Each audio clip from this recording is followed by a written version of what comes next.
Assalamualaikum warahmatullahi wabarakatuh. Hari ini 16 Februari 2021, kita akan menyambung kepada bahagian yang kedua, sambungan daripada minggu lepas. Kali ini menukar perkataan ke angka.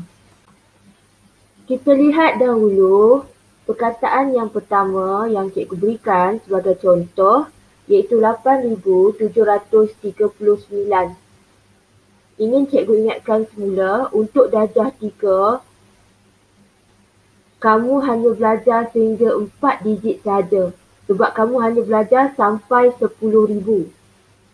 Jadi itu langkah yang pertama. Pastikan kamu faham bahawa kamu darjah 3, kamu hanya belajar 4 digit saja.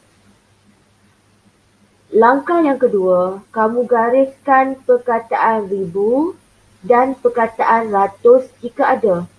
Untuk contoh yang pertama ni, memang ada perkataan ribu, memang ada perkataan ratus. Jadi kamu gariskan.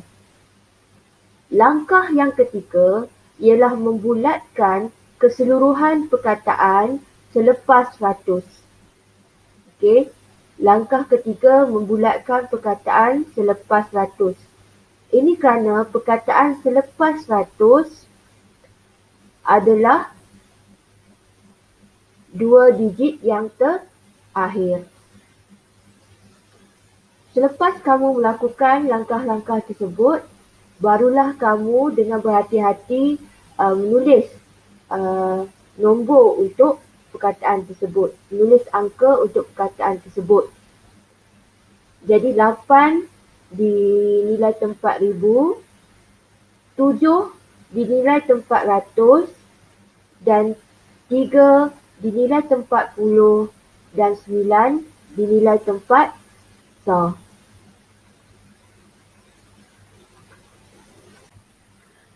Kita lihat sekarang contoh yang kedua. 3,611.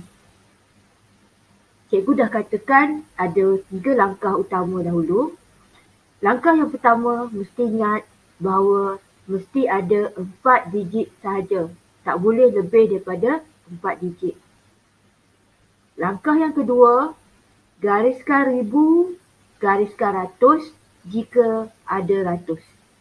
Bagi contoh yang kedua ini, memang ada ribu dan memang ada ratus. Kemudian langkah yang ketiga ialah membulatkan perkataan selepas ratus. Jadi selepas ratus hanya ada satu je perkataan dia, iaitu 11.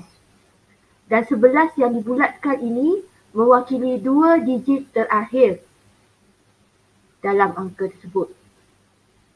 Jadi apabila kamu melakukan ketiga-tiga langkah tersebut, barulah kamu tulis 3 dinilai tempat ribu, 6 dinilai tempat ratus. Bagaimana hendak menulis 11?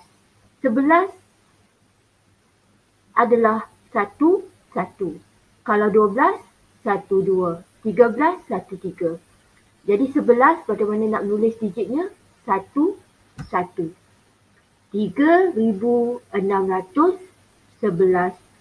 Angkanya ditulis seperti ini.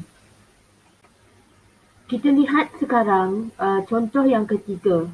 Okay, cikgu bacakan perkataan tersebut ya. 7,902.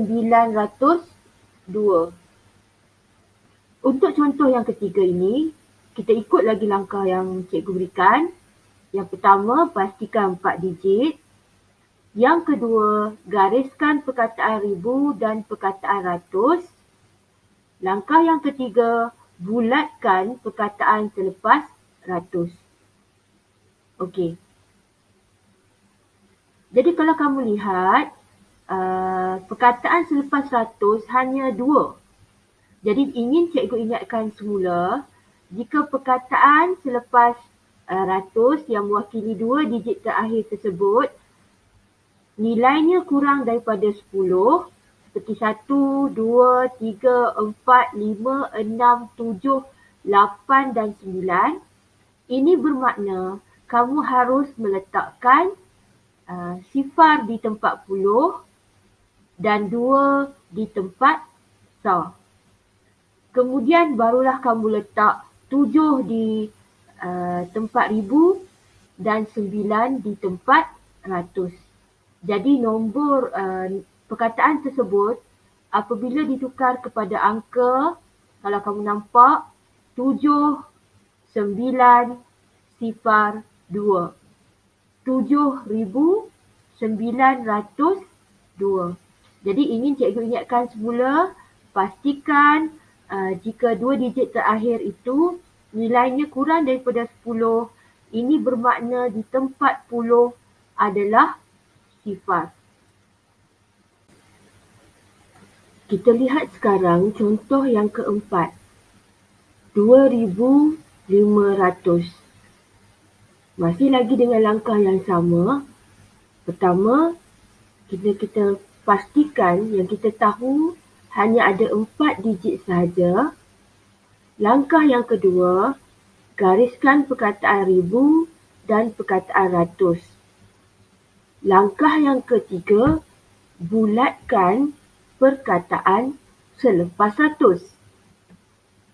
Untuk soalan ini, memang tiada perkataan selepas ratus. Jadi apabila tiada perkataan selepas ratus, apa yang perlu kamu buat ialah kamu letakkan sifar pada tempat puluh dan juga sifar pada tempat star. Barulah kamu letakkan 2 pada nilai tempat ribu dan 5 pada nilai tempat ratus. Jadi jawapannya dalam bentuk angka ialah 2500. 2,500.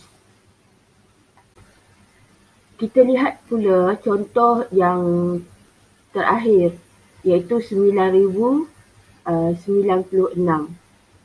Jadi untuk ini, cikgu ulang sekali lagi. Langkah pertama, pastikan kamu ingat bahawa angka mesti 4 digit.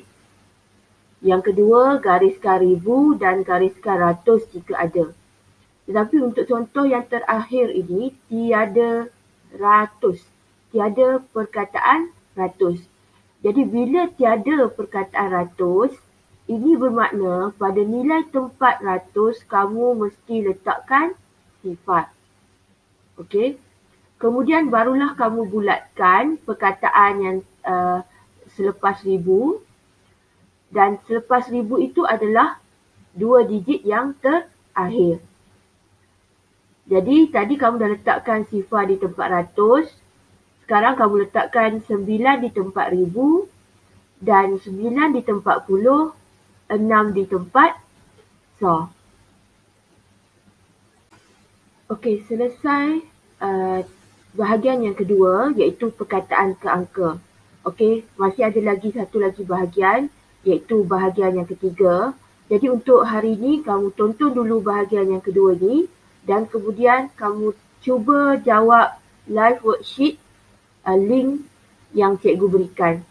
Okey, sementara kamu menunggu bahagian yang ketiga. Okey, selamat mencuba.